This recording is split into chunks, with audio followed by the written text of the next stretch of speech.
جانتا ہے، قرآن کی متشابہ آیات کو جانتا ہے، وہ قرآن کا ماہر ہے۔ اور جو قرآن کا ماہر ہوتا ہے وہ اللہ کے عزت دار فرشتوں کا ہم نشین ہوتا ہے۔ گویا کہ مجھے کہنے دیجئے وہ فرشتوں جیسا ہوتا ہے۔ 15 شوال گزرا، کل کی بات ہے، 15 شوال کو غزوہ احد ہوا۔ کیا ہوا؟ 70 صحابہ شہید ہوئے۔ کتنے؟ بولو تو صحیح، توجہ ہے۔ 70 صحابہ شہید ہوئے 15 شوال کو، 3 ہجری کو، اور رسول پاک نے ان 70 صحابہ کو 2 بندے کر کے دفن کیا۔ کتنے کتنے بندے؟ یہ بات اسد الغابہ والے نے لکھی ہے، یہ بات جو ہے شیخ محقق نے لکھی ہے، یہ بات جو ہے صحابہ کرام کے فضائل و مناقب اور غزوہ احد کے ابواب میں آپ کو یہ بات مل جائے گی۔ اور یہ بات بڑی قیمتی ہے، توجہ سے سنیے گا تاکہ آپ کی سمجھ میں آ جائے کہ میں کہنا کیا چاہتا ہوں۔ نبی پاک صلی اللہ علیہ وسلم نے 2 بندوں کو ایک قبر میں دفن کی۔ کتنے بندوں کو؟ اور جب حضور دفن کرنے لگتے تھے 2 بندوں کو تو پوچھتے تھے ان دونوں میں قرآن زیادہ کون جانتا ہے؟ سمجھے نہیں آپ بات؟ اور جن 2 صحابیوں کو، جن 2 شہیدوں کو میرے کریم آقا قبر میں اتارنے لگے، آپ پہلے پوچھتے صحابہ سے بتاؤ ان دونوں میں سے قرآن زیادہ کون جانتا ہے؟ صحابہ اشارہ کرتے ہیں یا رسول اللہ یہ جانتا ہے، اور میں پہلے اس کو قبر میں لاؤں، اس کو قبر میں لاؤں۔ یا رسول اللہ کیوں؟ فرمایا اس لیے کہ زیادہ قرآن پڑھنے والا جب پہلے قبر میں جائے گا قبر دور بڑھ جائے گا، قبر کے تدبیر بھی بڑھ جائے گا۔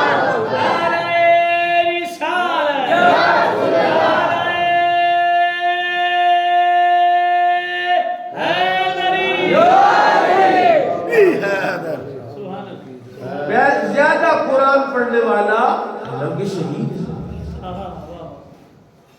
احد میں شہید ہوئے، پتہ ہے رسول اللہ نے فرمایا، قرآن نے کہا وَلَا تَحْسَبَنَّ الَّذِينَ قُتِلُوا فِي سَبِيلِ اللَّهِ أَمْوَاتٌ بَلْ أَحْيَاءٌ عِندَ رَبِّهِمْ يُرْزَقُونَ فَرِحِينَ بِمَا آتَاهُمُ اللَّهُ مِنْ فَضْلِهِ وَيَسْتَبْشِرُونَ بِالَّذِينَ لَمْ يَلْحَقُوا بِهِم مِّنْ خَلْفِهِمْ أَلَّا خَوْفٌ عَلَيْهِمْ وَلَا هُمْ يَحْزَنُونَ۔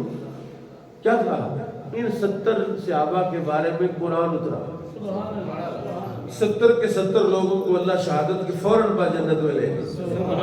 جنت میں اللہ نے سبز رنگ کے پرندوں کی کوٹوں میں بٹھایا اور جنت کی سیر کرائی، جنت میں گوتے لگوائے، جنت کی موجیں کرائی۔ اب صحابہ آپس میں باتیں کر رہے ہیں، یار بڑا مزہ آ رہا ہے، یار بڑا مزہ آ رہا ہے، یار کیا بات ہے، اب کیا باتیں کر رہے ہیں؟ یار بڑا مزہ ہے، اب کیا کریں؟ یار اسی طرح مدینے میں جو باقی بندے بچ گئے ان کو جا کے بتانا ہے، ان کو بتانا ہے کہ ڈرنا نہ شہادت سے، اگر شہادت کا موقع ملے تو جنگ میدان چھوڑ کے بھاگنا جانا، مزہ بڑا آ رہا ہے۔ اب کیا کیا؟ کون بتائے گا مدینے میں کون جائے گا؟ ہم تو جنت میں۔ اللہ نے کہا تم جنت میں ہو، تمہارا پیغام میں رب العالمین پہنچا دیتا ہوں، نہ صرف مدینے میں بلکہ قیامت تک آنے والے سارے ایمان والوں کو پیغام پڑھ کے سنایا جائے گا۔ اور یہ وہ خوش نصیب ہے جو شہید ہے، اور شہید جنتی ہوتا ہے، شہید بخشا ہوتا ہے، شہید کے گناہ معاف ہوتے ہیں۔ اور رسول پاک ان لوگوں کو جن کے گناہ معاف ہے، جن کے گناہ ہے ہی نہیں ہے، جن کے گناہوں کو اللہ نے بخش دیا ہے، ان کو دفن کرتے ہیں۔ پہلے پوچھتے ہیں ان دونوں میں قرآن کا زیادہ ماہر کون ہے؟ بتایا جاتا ہے یا رسول اللہ یہ ماہر ہے، فرمایا پہلے اس کو مجھے پکڑاؤ، پہلے قبر میں رکھو، کیونکہ جب قرآن کا ماہر قبر میں جاتا ہے تو وہاں کی جنت کی تیاری بڑھ جاتی ہے۔ اس لیے میرے بھائیو دوستو، اللہ تو نظر نہیں آتا، رسول اللہ تو اب تمہارے پاس موجود نہیں ہے، بھائی قرآن تو ہے نا، قرآن تو ہے نا، قرآن کی قدر کر لو۔ وہ معزز تھے زمانے میں، ہم خار ہوئے تار کے، آج بھی اگر تمہیں معزز ہونا ہے، میں علی رضا صاحب کی طرف بطور اشتہارہ کی ان کو آپ کے سامنے رکھتا ہوں۔ علی رضا جیسے اور بھی بچے ہوں گے، دیکھو گے جی اور بھی نوجوان، لیکن جس کا شعار قرآن ہے، میں آپ کو مجھے یاد آ گئی حدیث حضرت عائشہ صدیقہ رضی اللہ تعالی عنہ، نبی پاک نے حضرت عائشہ کو فرمایا، عائشہ شعارکی القرآن والحکمہ، عائشہ اگر تیرا شعار قرآن اور حکمت بن جائے، یعنی تیری نشانی اور علامت کیا ہو کہ جب قرآن سیکھنا ہے تو عائشہ سے سیکھو، مسئلہ پوچھنا تو عائشہ سے پوچھو، حدیث پوچھنی ہے تو عائشہ سے پوچھو، شریعت کا مسئلہ پوچھنا تو عائشہ سے پوچھو۔ فرمایا جب تیرا شعار، تیری علامت، تیری پہچان قرآن بن جائے، حدیث بن جائے، عائشہ میں رب کا حبیب تمہیں بتاتا ہوں اللہ تیری ساری ضرورتوں کا کفیل ہو جائے گا۔ نوکری نہیں بھی ملے گی تو حافظ بکھا، سبحان اللہ، واہ واہ واہ واہ۔ میں کہتا ہوں کہ جو میرے حفظ کے ساتھی ہیں، میں کچھ عرصے سے جو میرے کلاس فیلو میں ان کو ڈھونڈ رہا ہوں۔ اگلے دن میں نے ان کا ڈیٹا اکٹھا کیا، کوئی 17-18 لڑکے جو میرے کلاس فیلو تھے حفظ کے، تو ان کے بارے میں لسٹ بنائی، ان میں سے تقریباً 12 بچے جو ہیں وہ انتہائی تنگ دستی کی حالت میں، غربت کی حالت میں، ان میں سے 7-8 لڑکے جو انتہائی خوشحال، فراخ دست، مالدار۔ نتیجہ کیا؟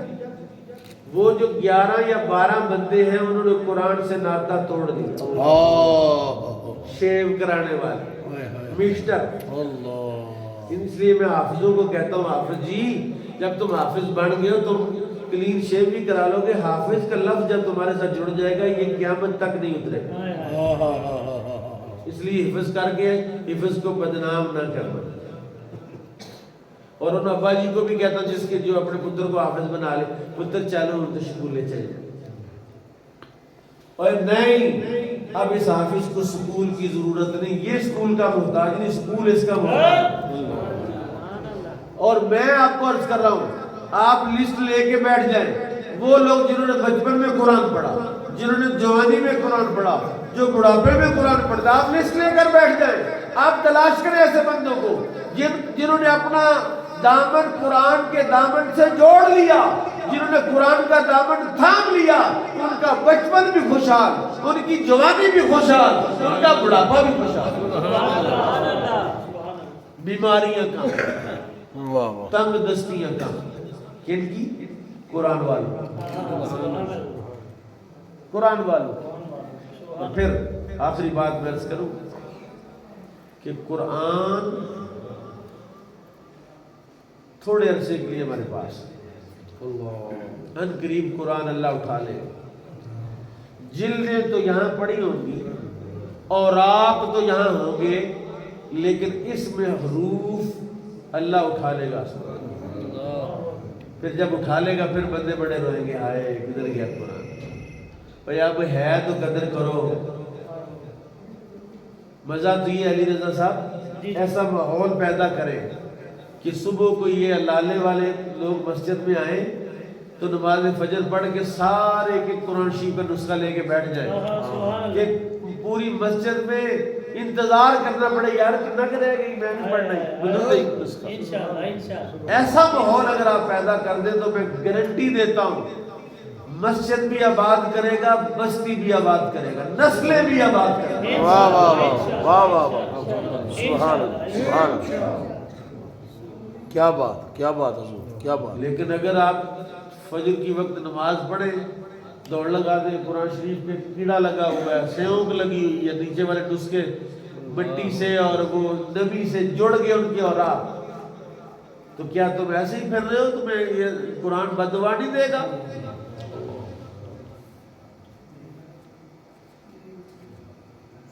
وقال الرسول یا ربی ان قوم اتخذوا هذا القرآن مہجورا، 19واں پارہ۔ وقال الرسول یا ربی ان قوم اتخذوا هذا القرآن مہجورا، رسول اللہ شکوہ کریں گے ان امتیوں کے بارے میں اللہ سے یا اللہ ان میرے امتیوں نے قرآن کو چھوڑ ہی دیا.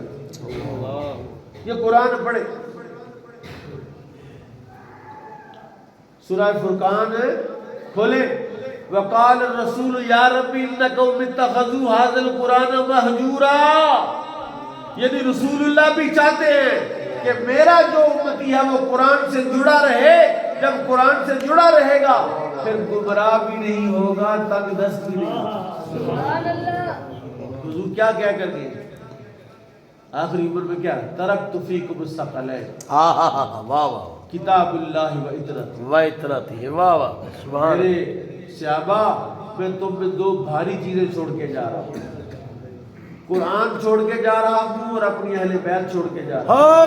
سبحان اللہ. جب تک قرآن کا دامن تھام کے رکھو گے گمراہ نہیں ہوگا, اور جب تک اہل بیت کا دامن پکڑ کے رکھو گے گمراہ نہیں ہوگا. اور یہ بھی یاد رکھیں اہل بیت کا صحیح سید وہی سید جانشین رسول اللہ کا جو قرآن سے جڑا ہوا ہے. اگر شاہ اور انہوں قرآن شریف نہیں ہوتا تو پڑھے گا کی یہ صاحب شاہ اور انہوں قرآن شریف نہیں پڑھنا. حالانکہ رسول اللہ نے فرمایا دو چیزیں جن کا آپس میں گہرا تعلق ہے. میرے ایک دوست ہیں بابا جی اسلم صاحب, پچھلے دنوں وہ ناروال آئے ہوتے ہیں. ان کا یہ جو حدیث ہے نا ترکت فیکم الثقلین کتاب اللہ و اطرت, ان کا میں 100 سید ڈھونڈ رہا ہوں. 100 سید کی کلاس بنا رہا تھا بندہ ناروال سے. کوئی 4-5 بندے لے گئے. آپ ملے تھے نا؟ جی جی. کہتے 100 سید ڈھونڈ رہا ہوں جن کا ناطہ قرآن سے جوڑنا چاہتا ہوں, ان کو دورہ قرآن کرانا چاہتا ہوں. کہ وہ سید جب قرآن کا دورہ کرے گا, قرآن کا ماہر ہوگا, تو سید تو پہلی نور ہے. تیری نسل پاک میں ہے بچہ بچہ نور کا, تو ہے نور تیرا سب کا نور. تو سید بھی نور, قرآن بھی نور. جب دو نور مل جائیں گے تو پھر نور علی نور ہو جائے گا. دعا کرو ہمارے آج کے دور کے سید قرآن کے ماہر پڑھے. آمین. اگر یہ قرآن کا دامن تھام لیں گے تو امت جو ہے وہ اس حالت سے نکل آئے گی. اللہ تعالیٰ مجھے اور آپ کو قرآن کے دامن سے وابستہ فرمائے. ان بچوں کو جنہوں نے ناظرہ پڑھا ہے ان کے والدین کو اللہ توفیق دے کہ ان کو حافظ بھی بنائے, اور پھر ان کو عالم بھی بنائے, پھر ان کو مفتی بھی بنائے, پھر ان کو پیر بھی بنائے, پھر ان کو زمانے کا رہبر بھی بنائے, اور رزق کبھی کم نہیں ہوگا. اگر حافظ کا رزق کم ہو جائے تو اس کا مطلب ہے پھر قرآن کی اور حدیث کی وہ تمام روایات کدھر جائیں جس میں رسول اللہ گارنٹی دے رہے ہیں. اللہ تعالیٰ علی رضا صاحب کو لمبی زندگی دے. جو لوگ ان کے ساتھ ممد و معاون ہیں, ان کے دست و بازو ہیں, اللہ تعالیٰ ان کے مال جان رزق عزت میں برکتیں عطا فرمائے. یاد رکھیے گا کچھ لوگوں کو سمجھ نہیں آتی. بندہ کام کرنے والا ہو تو اس کے ساتھ کھڑے ہو جانا چاہیے, اس کے ساتھ جڑ جانا چاہیے, اس کی خدمت زیادہ کرنا چاہیے. اس واسطے کہ بندے بڑے اوکھے لمبے نے چوڑا تو روز لمبی. اللہ تعالیٰ مجھے اور آپ کو دین کی سمجھ عمل کی توفیق عطا فرمائے. وما علیہ الا البلاغ.